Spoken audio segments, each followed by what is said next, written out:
কিভাবে তুমি তোমার মধ্যে যদি খিদে থাকে তাহলে কিন্তু তুমি যে হাইটটাতে পৌঁছাতে পারো, সেটা এখন আমরা এই ডিসকাশনের মাধ্যমে আমরা নিজেও জানি না। তুমি কোথায় পৌঁছাবে সেটা কমপ্লিটলি তোমার খিদের উপর, তোমার চাহিদার উপর ডিপেন্ড করবে।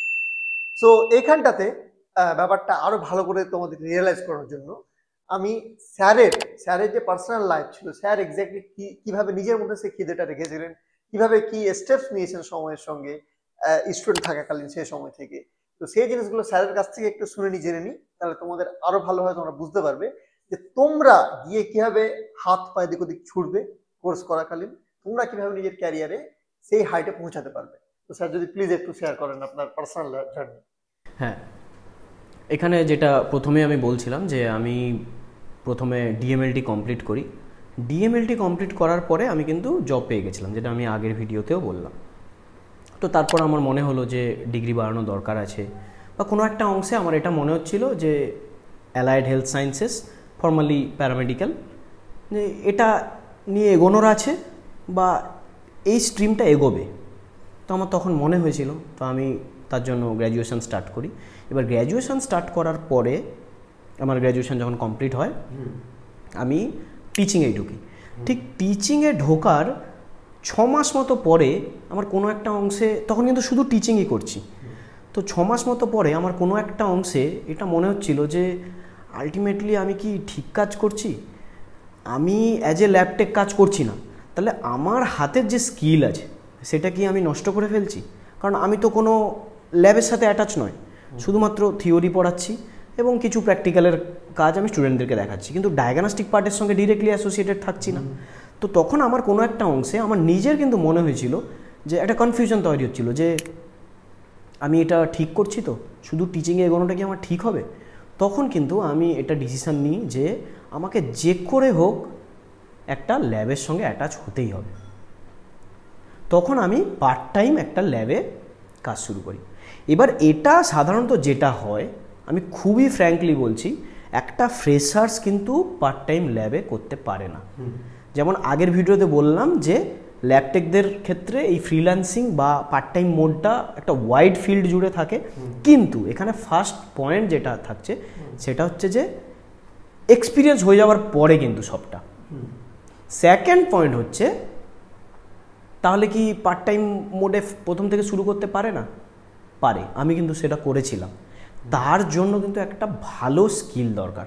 মানে কোনো একটা অর্গানাইজেশন তোমাকে যখন অপরচুনিটিটা দেবে, একটা ডায়াগনস্টিক সেন্টার যখন তোমাকে পার্ট টাইম নেবে, সে একটা অল্প সময়ে তোমার থেকে একটু বেশি কাজ এক্সপেক্ট করবে।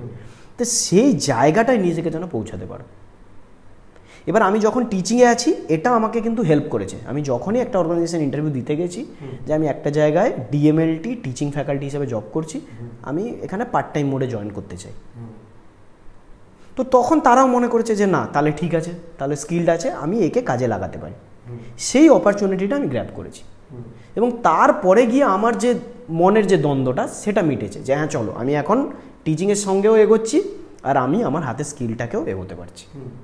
এটা তো সেই জন্য প্রত্যেকটা স্টুডেন্টকে আমার এটাই সাজেশান থাকবে যে প্রথম থেকেই থিওরি যখন করছো, খুব ভালো করে মন দিয়ে থিওরিগুলো তোমাকে করতে হবে এবং তার সঙ্গে অ্যাসোসিয়েটেড যে প্র্যাকটিক্যাল পার্ট আছে সেটার ওপরে জোর দিতে হবে। ব্যাপারটা একদমই এরকম যেন না হয় যে এটা তো প্র্যাকটিক্যাল ওরিয়েন্টেড সাবজেক্ট হচ্ছে, আমি প্র্যাকটিক্যালটা শিখে গেলেই আমার হয়ে যাবে। একদমই ভুল ধারণা। আবার এটাও নয় যে আমি থিওরি জেনে গেলাম, কোনো একটা স্টুডেন্ট হতে পারে সে থিওরিতে অনেক নলেজেবল হচ্ছে কিন্তু তার প্র্যাকটিক্যাল উইকনেস আছে, এটাতেও কিন্তু আমার দাবি থাকবে। তোমাকে দুটোই সমানভাবে করতে হবে এবং দুটোই অ্যাসোসিয়েটেড, দুটোতেই তোমাকে সমানভাবে এগোতে হবে। তবে হ্যাঁ, একটা পার্ট এটা অবশ্যই মাথায় রাখতে হবে, থিওরি কিন্তু কামস ফার্স্ট। আগে তোমাকে থিওরিটা রপ্ত করতে হবে। তুমি একটা বিষয় সম্পর্কে না জেনে তুমি প্র্যাকটিক্যালটা করে পরে ওটা সম্পর্কে থিওরি পড়ছো, ব্যাপারটা আমার মনে হয় এরকম আসা উচিত। থিওরিটা তুমি আগে জানলে, ওভারভিউ, প্র্যাকটিক্যাল করলে, আবার তুমি থিওরিটাকে ভালো করে পড়লে। এটা অ্যাজ এ স্টুডেন্ট কিন্তু থাকবে। তার সাথে সাথে প্রত্যেকটা অ্যালাইড হেলথ সায়েন্সের কোর্সের জন্য যে যার যেমন যেমন ফিল্ডে কাজ আছে সেই অ্যাসপেক্টসগুলো ভালো করে প্রথম থেকেই চিনতে জানতে হবে, থিওরি প্র্যাকটিক্যাল করার সাথে সাথে। মানে সিলেবাসের মধ্যে না আটকে থেকে, যেটা বারবার প্রথম ভিডিওতে যেটা আলোচনা করলাম যে কিভাবে ফ্রিল্যান্সিংগুলোতে আসা যায়, কিভাবে পার্ট টাইম কাজগুলোতে যুক্ত হওয়া যায়, সেগুলোর সম্পর্কে ওয়াকিবহাল হতে হবে। তার মানে সিলেবাসের বাইরেও তোমাকে এই বিষয়গুলো জানতে হবে, খোঁজ খবর নিতে হবে। এইভাবে প্রত্যেকটা স্টুডেন্টকে কিন্তু নিজেকে তৈরি করতে হবে। তবে আমি বলবো এই যে ব্যারিয়ারটা আছে, যে একজন 10K-তে ঢুকছে, একজন 15K-তে ঢুকছে, একজন 20K-তে ঢুকছে, একজন 25K-তে ঢুকছে, কিসের ওপর বেস করে?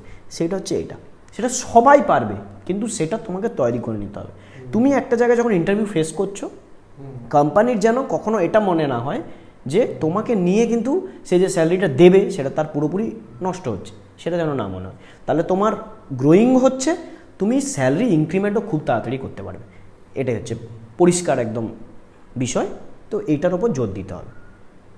থিওরির সঙ্গে প্র্যাকটিক্যাল ঠিকঠাক ভাবে করে গেলে হ্যাঁ, নিজেকে মানে পুশ করে করে বাউন্ডারির বাইরে নিয়ে যেতে হবে। আর করলে সেটা অবশ্যই হাত পা এদিক ওদিক মারলে কাজও হয়ে যাবে, আর্নিংসও হবে। আর শিক্ষার মানে জিনিস, নতুন নতুন জিনিস লার্ন করার তো কোনো লিমিটেশন নেই। আর তুমি যে পার্টটা একটু আগে বললে যে হাইলাইটেড হতে হবে আর কি, মানে তোমাকে কেউ পছন্দ করবে, তোমার একটা ফেম হয়ে যাবে, তাহলে সেই জায়গাটা আসার জন্য কি করা দরকার? Theory practical associated as a student, তার সঙ্গে সঙ্গে তুমি সিলেবাসের বাইরে বেশ কিছু যে পার্টগুলো বললাম এগুলো সম্পর্কে জানছো, মানে তোমাকে পরিচয়টা তৈরি করতে হবে। এক্স্যাক্টলি। তার সঙ্গে আরেকটা অ্যাড অন, এর পাশাপাশি ভালো মানুষ হতে হবে। হ্যাঁ, মানে তোমার বিহেভিয়ার, তোমার কথাবার্তা, তোমার আচরণ, যাদের কাছ থেকে কাজ দিচ্ছ তাদের প্রতি সম্মান, সেই জিনিসগুলো কিভাবে কথা বলছো সেই জিনিসগুলো মেনটেন করা শিখতে হবে, যেটা আমরা মানে পার্সোনালিটি বলি। পার্সোনালিটি তোমার যেন এরকম হয় যাতে করে তুমি একটা আনুগত্য থাকে, যাদের কাছ থেকে শিখছো সেখানে রেসপেক্টটা যেন থাকে, সম্মানটা থাকে। তো সেই জিনিসগুলো ঠিকঠাকভাবে মেনটেন করো অবশ্যই। তারপরে তোমাকে আর আর্নিংস নিয়ে আর এই সমস্ত ভাবতে হবে না, অটোমেটিকলি নিজের জায়গাতে that will fall in place, ওটা নিয়ে তোমার ভাবতে হবে। তো আলোচনা তো করলাম স্যার। আরেকটা জিনিস যেটা আমাকে একটু খারাপ লাগে অ্যালাইড হেলথ সায়েন্সের স্টুডেন্টের কথা ভেবে, কষ্ট করে স্যার ডিফারেন্ট যেগুলো একটা এমবিবিএস যে সাবজেক্টগুলো পড়াশোনা করে কাছাকাছি, সেই সাবজেক্টগুলো ডিফারেন্ট কোর্স আমরা পড়ি। সেটা আপনার মাইক্রোবায়োলজি হোক, প্যাথোলজি হোক, ফার্মাকোলজি হোক, সে আপনার ডিফারেন্ট অ্যানাটমি ফিজিওলজির পার্ট হোক, আপনার বায়োকেমিস্ট্রি হোক, ডিফারেন্ট সাবজেক্ট স্টুডেন্টরা পড়ে। আপনার ইএনটি, গাইনোকোলজি, সবই একটা ওভারভিউ, একটা টাচ পড়ে। তো এত বেশি থিওরি পড়ার পরে, এত প্র্যাকটিক্যাল নলেজ গেইন করার পরে স্যালারি নিয়ে যেটা ধরেন হচ্ছে, সেটা কিন্তু জাস্টিফাইড না। এটা কিন্তু আমি মনে করি এটা জাস্টিফাইড না। যা যে 10,000 বা 12,000 আপনি বলছেন, এটা কিন্তু স্যার জাস্টিফাইড স্যালারি না। এটা যে অর্গানাইজেশন যেটা আগে ছিল আস্তে আস্তে এখন অনেকটা গ্রো করেছে। এখন তো স্যার যারা আমাদের ভিউয়ার্স তারা তো ধরেন 2025-এর ব্যাচ, তো 25-26-এর এনরোল করবে, 29-30-এ গিয়ে কোর্স শেষ হবে, তখন তো স্যালারি বাড়বে। কিন্তু তখন যে স্যালারিটা বাড়বে সেই জিনিসটা আমি যেটা বলতে চাইছি, সেটাতে যেন একটা আলাদাভাবে হাই করা পায়। কারণ এই স্যালারিটা একটা সিকিউরিটি গার্ডের স্যালারি বা একটা হাউস স্টাফ যারা করছে তাদের স্যালারি তো সিমিলার টাইপের হয়ে যাচ্ছে, সত্যি কথা বলতে গেলে যেটা বাস্তব। তো এই জিনিসটা এরকম হওয়া উচিত নয়। কিন্তু এখন একটা একতার অভাব আছে অ্যালাইড হেলথ সায়েন্সের মানে সবার মধ্যে, ঠিক আছে? এই একতার অভাবের কারণে যাকে যেটা স্যালারি চিপকানো হচ্ছে সেটা সে নিয়ে নিচ্ছে। তো অর্গানাইজেশন একটা আলটিমেটলি একটা প্রফেশনাল ছেলের একটা মেয়ে এক্সপ্লয়টেশন করছে, যেটা আমি মনে করি। এইটাতে আমি স্যার চাইবো যে আপনি স্টুডেন্টদেরকে তেমন ভাবে একটু গাইড করুন ব্যাপারটাতে, কারণ ওরা হচ্ছে ফিউচার অ্যালাইড হেলথ সায়েন্সের, ওরা আপকামিং জেনারেশন। তো ওরা যেন নিজের রাইটটা নিয়ে ঠিকঠাক ভাবে ভাবতে পারে, নিয়ে রাইটটা নিয়ে যেন ওরা লড়াই করতে পারে, আর যেটা অ্যাকচুয়ালি ওদের প্রাপ্য হওয়া উচিত সেটা যেন পেতে পারে। এই নিয়ে যদি একটু ওদেরকে বলতেন। এখানে বিষয়টা আমরা প্রথম ভিডিওতে যেটা আলোচনা করলাম, যে একটা টাইম ছিল যখন আমি 2014-এ আমি স্টার্ট করেছিলাম পড়াশোনা করা, তখনের একটা স্যালারি স্কেল, তারপর বিএমএলটি যখন স্টার্ট করি তখন একটা স্যালারি স্কেল, এখন একটা তবু ঠিকঠাক জায়গায় একটা স্যালারি রয়েছে। এবার প্রশ্ন হচ্ছে, আমি তখন থেকে আমার পার্সোনালি যে জিনিসগুলো ফেস করেছি, এটা একদম বাস্তব কথা। তুমি যেটা বললে যে বেশ কিছু স্টুডেন্ট কমপ্লিট হওয়ার পরে মোটামুটি যাই স্যালারি দিচ্ছে ও ওতেই রাজি হয়ে ঢুকে যাচ্ছে। তো এটা কিন্তু সত্যি একটা এক্সপ্লয়টেশন। এবার প্রশ্ন হচ্ছে, দুটো ক্যান্ডিডেট একটা জায়গায় ইন্টারভিউ দিতে গেল, দুজনই ভালো ইন্টারভিউ দিল, একজন যদি 5,000 টাকায় রাজি হয়ে যায় তখন পরের জনের তো ডিমান্ড করার আর অপশানই থাকছে না। তাহলে সেই জায়গাটা কিন্তু নিজেদেরকে তৈরি করতে হবে। মানে আমি এটা বলছি না যে তাহলে কি জবে কোথাও ঢুকবো না, অবশ্যই জবে ঢুকতে হবে, কিন্তু এটা ভেবে নিয়ে যে একটা হেলথ ওয়ার্কার স্টাফ, একটা হসপিটাল নার্সিংহোমের সিকিউরিটি গার্ড বা আরও রিসেপশনিস্ট, তাদের স্যালারি স্কেলটা যতটা তার চেয়ে যদি নিচে হয় তাহলে সত্যি এটা কিন্তু একটা অসম্মানজনক ব্যাপার, এবং সেটার দায়িত্ব নিজেদেরকে ফিরিয়ে আনতে হবে।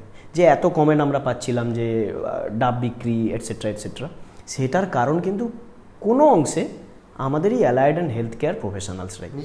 হ্যাঁ, তো আমার এখানে একটাই রিকোয়েস্ট থাকবে সবার কাছে, যে নিজের ভ্যালুটাকে একটু বুঝতে শিখতে হবে, আর তার জন্য ফার্স্ট অফ অল স্কিলড হতে হবে, যেন তুমি সেটা ডিমান্ড করতে পারো।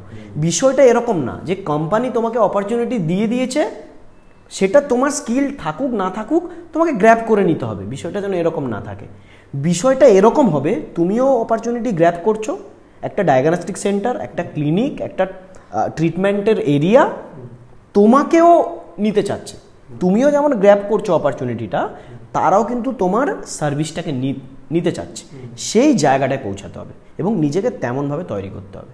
এবার তার জন্য নিজের যেটা মেন্টাল প্রিপারেশন, নিজের স্কিলফুলনেস, এগুলো তো থাকছেই, তার সঙ্গে আমি এখানে আর একটা পার্ট অ্যাড করব, যেগুলো আমরা আগের ভিডিওতেও ডিসকাস করেছি already. Allied and health care council, এটা একটা অ্যাক্ট যেটা পাস হয়েছে 2021-এ, কিন্তু সেটা সেন্ট্রালি হচ্ছে এবং প্রত্যেকটা স্টেট, মানে সেন্ট্রাল ভায়া স্টেট থাকবে, যেটা এমবিবিএসদের ক্ষেত্রে আছে, নার্সিংদের ক্ষেত্রে আছে, ফার্মাসিদের ক্ষেত্রে আছে, কিন্তু অ্যালায়েড অ্যান্ড হেলথ কেয়ার সায়েন্সের ক্ষেত্রে এটা ছিল না। এবং এটা 2021-এ একটা পাস হওয়ার পরেও মানে সেন্ট্রালি খুব সেটাকে সেইভাবে এটা ইমপ্লিমেন্ট হয়নি, কিন্তু এখন পুরো মাত্রায় এটার কাজ চলছে এবং বেশ কয়েকটা কোর্সের কারিকুলাম পাবলিশ হয়ে গেছে সেন্ট্রালি, এবং আমরা হয়তো কিছুদিন পরে দেখব প্রত্যেকটা স্টেটে এটা নিয়ে পুরো দমে কাজ শুরু হবে, এবং প্রত্যেকটা যতগুলো কোর্স আছে প্রত্যেকটার আলাদা আলাদা একটা কারিকুলাম স্ট্রাকচার তৈরি হবে।